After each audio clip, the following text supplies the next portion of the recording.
На перший погляд може здатися, що моя коротка доповідь стосується лише локальної проблеми. Насправді, в масштабах держави вона є досить розповсюдженою. Я доповідаю стосовно вирубки лісів, які є шкідливими, але проходять під егідою умовної законності. Сьогодні я сфокусую вашу увагу на вирубку Холодного Яру. Колись Холодний Яр був частиною великого архаїчного цілого лісового масиву під назвою Чорний ліс. Про нього ми знаємо з численних джерел. Сама свіжа згадка про нього в такій історичній перспективі це є твір Горліс Горського «Холодний Яр», де описуються події міжвоєнного періоду Холодноярської республіки, де холодноярські повстання переміщуються через ці ліси, і він безпосередньо описує масштаб цих лісів.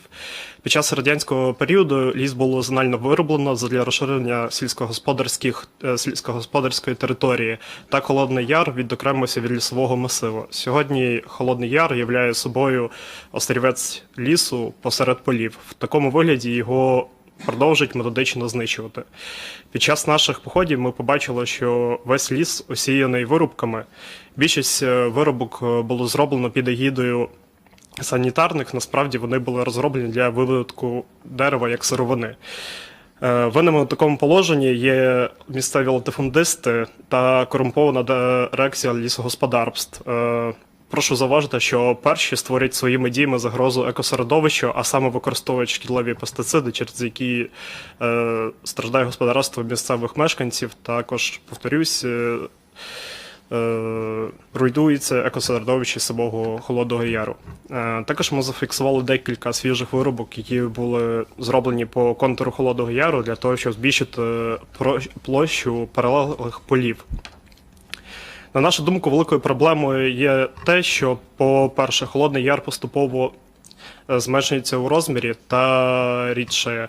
По-друге, внаслідок методичних вирубок ліс втрачає свою самобутність та стає, умовно кажучи, вічно молодим.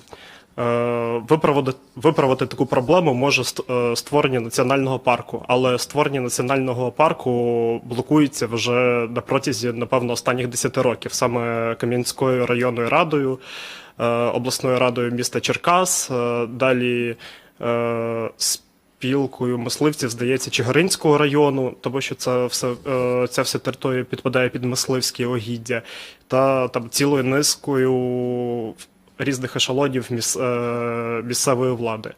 Ось, тому фактично ситуація на даний момент з Холодним Яром є катастрофічною, тому що він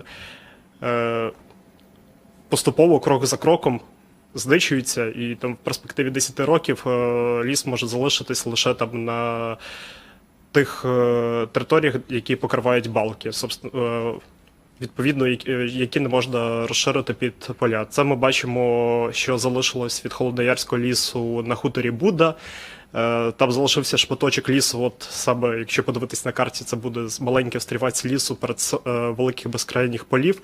І там цей шматок лісу залишився лише через те, що там стоїть дуб Максима Залізняка. Це тисячолітній дуб, який є найстарішим в Європі. Тому і залишило цей шматочок лісу. Якщо б його там не було, відповідно, і цього шматка лісу теж не було, це було б все частиною великого поля. Ось. Також проблемою природоохоронних парків є і корумпованість працівників їх, наприклад, при взаємодії з НПП Національним Подільським парком Подільські товтри було виявлено те, що там домовленості про вирубку лісу йдуть навіть на рівні рядових інспекторів, не кажучи вже про найвищі ешелони, відповідно, не кажучи вже про саму дирекцію парку. Проєкт указу президента про створення національного парку Холодний Яр площею 6800 га лежить в адміністрації президента з липня 2021 року. Тобто, от, поки він лежить, от то, що, про все, що говорив Максим, вирубки, знищення, полювання, все це відбувається, бо нема указу, нема закону. Ну, взагалі, я дам таку хронологію. Тобто, вже в грудні, вже такий маленький юбілей, Да, з грудня 2020 року, а зараз у нас вже грудень 2021, тобто вже практично цілий рік, лежить проєкт указу про розширення Карпатського біосферного заповідника на 8300 га.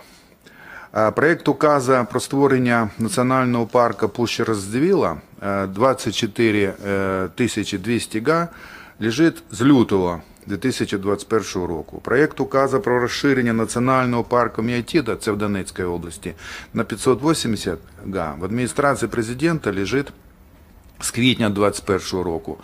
Проєкт указу про розширення нових заказників на 230 га лежить з квітня 2021 року в адміністрації президента. Проєкт указу про створення національного парку Куяльницький, це Одеська площадь, площадю 10 800 га, лежить з липня 2021 року.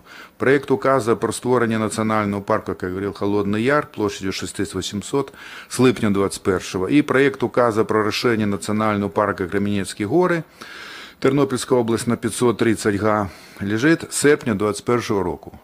Тобто ми бачимо, що рік або півроку ці укази не підписуються, хоча вони вже пройшли всі узгодження і направлені Кабміном на адміністрацію президента, просто щоб поставити підпис пана Зеленського і все.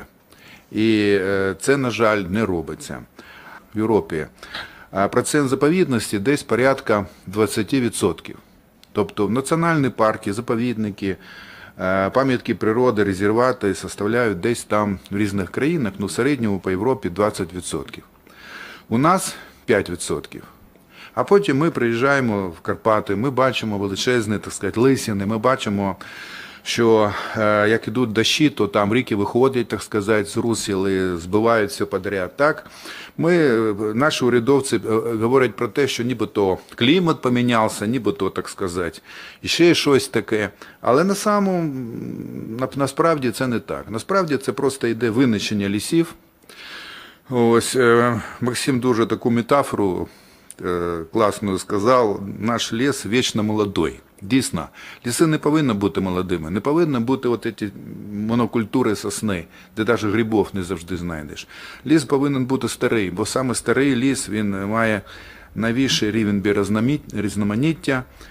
Саме старий ліс, він затримує вологу, затримує дощі, затримує сніга і не дає таким от розвиватися таким дуже негативним явищем, як зміна клімату та інше. На жаль, у нас в Україні робиться все наоборот.